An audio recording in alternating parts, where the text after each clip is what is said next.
L'histoire de l'art dispose effectivement d'un outil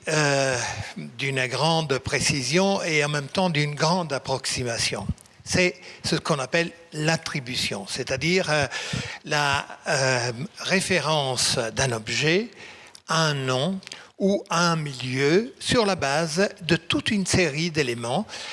qui sont certains d'ordre technique, d'autres d'ordre stylistique ou encore thématique, c'est-à-dire un ensemble de données qu'il faut savoir interpréter d'une manière adroite. Et l'attribution la plus performante sera nécessairement celle qui est formulée par celui qui dispose davantage de références visuelles, culturelles, conceptuelles, pour pouvoir enfin construire autour de l'objet en question un milieu tout à fait crédible. Je parle de ce problème parce que c'est un problème qui se pose effectivement à propos du manuscrit magnifique, précieux de la bibliothèque de Genève et de celui jumeau effectivement de la bibliothèque ambrosienne. Comme Frédéric Elsig l'a rappelé, le nom de Léonard est évoqué par Luca Pacioli lui-même, ami de Léonard, qui évoque dans les premières lignes de son traité les discussions passionnées qu'il avait entretenues à la cour de Ludovic le Mort et donc qui montre cette familiarité entre les deux intellectuels et en même temps dans une partie avancée de son traité où il explique comment il a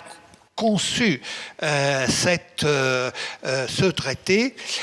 où il démontre que il a associé au texte des planches et que ces planches ont été dessinées avec un très grand soin perspectif,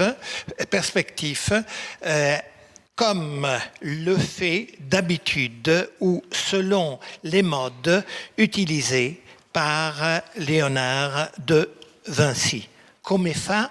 il nostro Leonardo da Vinci. Vous comprenez que la formule est suffisamment explicite et en même temps ambiguë pour comprendre, pour se référer à l'autographie, à la présence de la main de Léonard dans la réalisation de ces polyèdres et en même temps l'affirmation garantit la participation du génie toscan dans l'élaboration de ce manuscrit. Qu'est-ce que c'est l'attribution et pourquoi le nom de Léonard déclenche toutes les passions et tous les espoirs. Dans les dernières 20 ans, il y a un nombre considérable d'œuvres qui ont surgi sur le marché, dans le domaine des études, avec un très grand retentissement,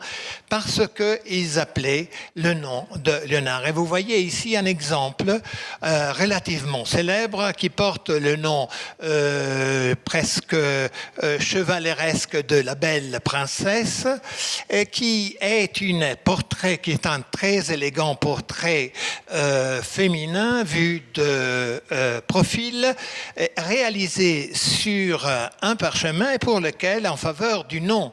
de Léonard, se sont exprimées des personnalités de premier plan, comme Martin Kemp, par exemple, qui est un très grand expert de Léonard penseur ou d'autres artistes. Eh bien, vous voyez que cette image séduisante comporte une sorte de, je dirais, d'affectivité douceâtre qui est étrange par rapport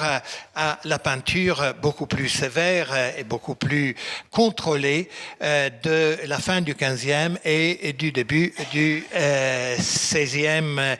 siècle. Et si nous confrontons ce portrait avec le portrait de Bianca Maria Sforza de Giovanni Ambrogio de Predis, qui était un collègue, ami, collaborateur de Léonard, qui est conservé à la National Gallery de Washington, vous vous rendez compte quel est le décalage entre l'image attribuée à Léonard et celle beaucoup plus sèche, contemporaine, mais totalement autographe, conservée aux États-Unis. Que signifie-t-elle cette comparaison? Eh bien, le portrait de la belle princesse, je vous livre là une opinion totalement personnelle, et j'espère ne pas être dénoncé par le propriétaire pour diffamation. Eh bien, cette belle jeune femme a été peinte effectivement sur un feuillet de parchemin ancien, qui garde des traces de peinture d'origine, mais a été totalement régénérée dans le courant du 19e et peut-être même des premières années du 20e siècle par un artiste ou un restaurateur très habile qui a en quelque sorte imaginé avec le regard largement fantaisiste d'un homme du XXe siècle, ce qu'il imaginait être un véritable portrait léonardesque. Je connais beaucoup de détails sur la provenance et sur la fabrication de ce bel exemple que je ne vous livrerai pas, mais que je peux vous anticiper que effectivement la propriété de cette belle princesse était genevoise jusqu'aux années 60. Elle a ensuite passé sur le marché. Il a été naturellement passé en vente à New York une première fois vendu pour $22 000, une seconde fois en 2007 pour une somme équivalente, et maintenant, naturellement, cette promotion attributive a en quelque sorte changé complètement la donne. Un autre exemple d'attribution est celle de ce tableau également célèbre, ce Salvator Mundi, émergé aussi presque du vide, de rien, dans une vente provinciale américaine qui représente donc une invention dont on connaît d'autres exemples, qui a été toujours attribué à l'invention, je veux dire, à Léonard de Vinci. Vous voyez sur la gauche un exemplaire, c'est-à-dire une copie qui est conservée dans une collection privée de Zurich, certainement postérieure, mais pas de beaucoup d'années, par rapport à l'exemplaire que je vous montre, qui a des qualités picturales absolument indiscutable. Ce tableau a été montré au public dans une grande exposition léonardesque à Londres il y a un peu moins d'une dizaine d'années. On a pu l'observer, l'étudier en détail. On se rend compte même, d'après cette macrophotographie, qu'il s'agit d'un tableau qui a subi des restaurations consistantes. Vous le voyez dans cette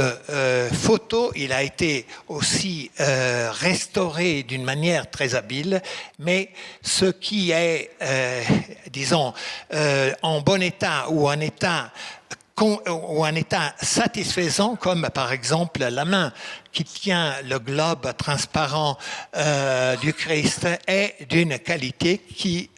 est tout à fait digne du nom de Léonard. Et le détail de la scène de Santa Maria du réfectoire de Santa Maria delle Grazie à Milan, qui a été achevé par Léonard de Vinci dans des années très proches à celle auquel vraisemblablement remonte l'exemplaire du Salvator Mundi, prouve qu'il s'agit bien, à mon avis encore une fois,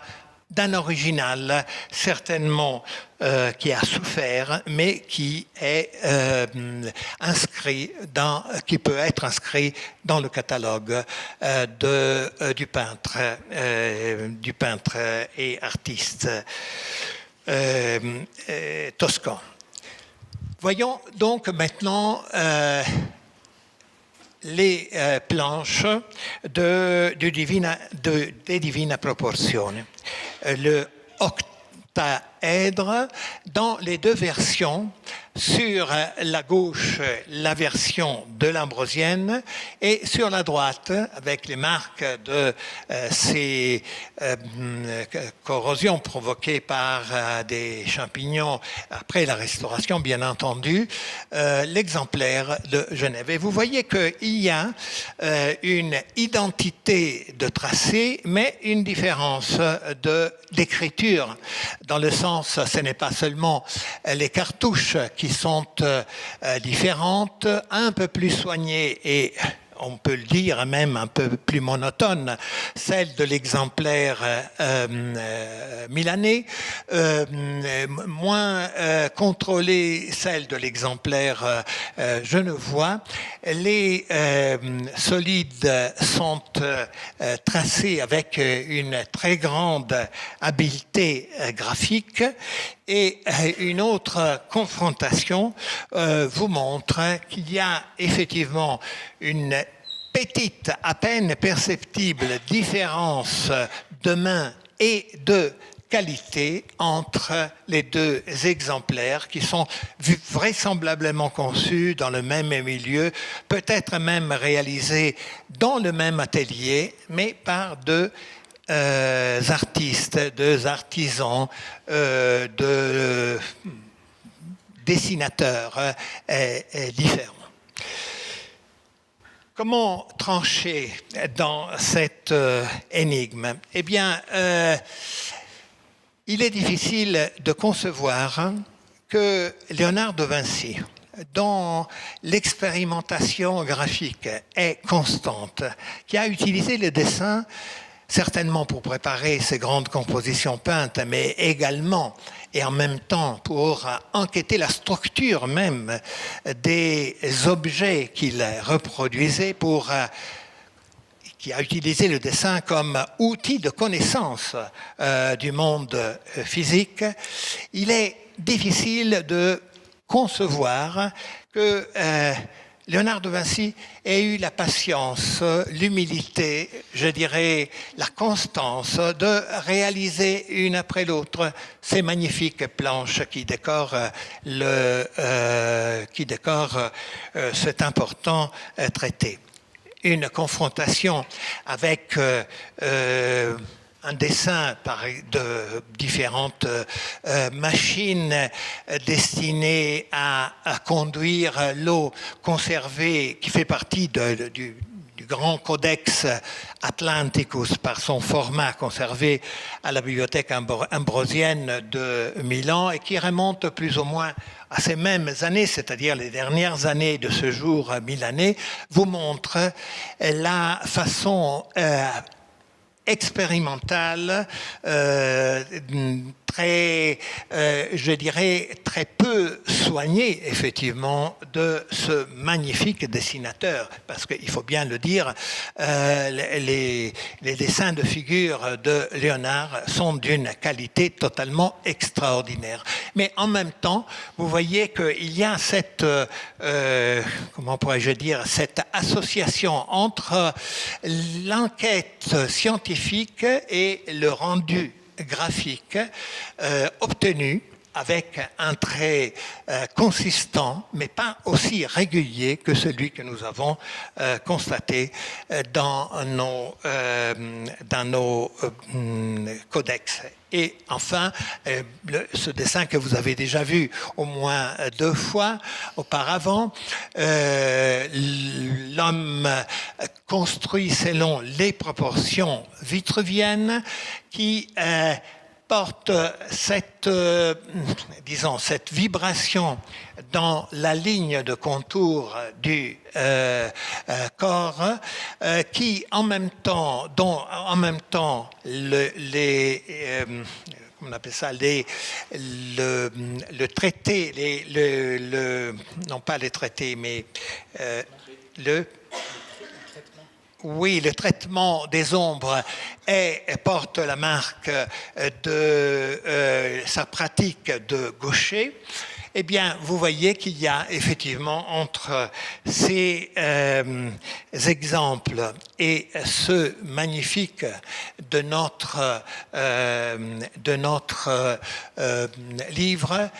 une différence sensible. Quelle est la solution, à mon avis? Eh bien, tout en adhérant à l'affirmation de Luca Pacioli qui revendique cette familiarité et la paternité idéale ou conceptuelle de Léonard dans la réalisation des planches De Divina Proporzione, on peut imaginer que sous le guide, sous l'œil, sous le contrôle de Léonard, un artiste de son milieu, peut-être l'un de ses élèves, parce que vous savez que Léonard, à l'intérieur de la cour milanaise, a absolument monopolisé la production artistique, en tout cas jusqu'à la fin du XVe siècle, qu'un artiste, donc collaborateur étroit de Léonard de Vinci, soit à l'origine de ces magnifiques illustrations. Léonard ou pas Léonard, eh bien, je vous laisse choisir selon votre goût.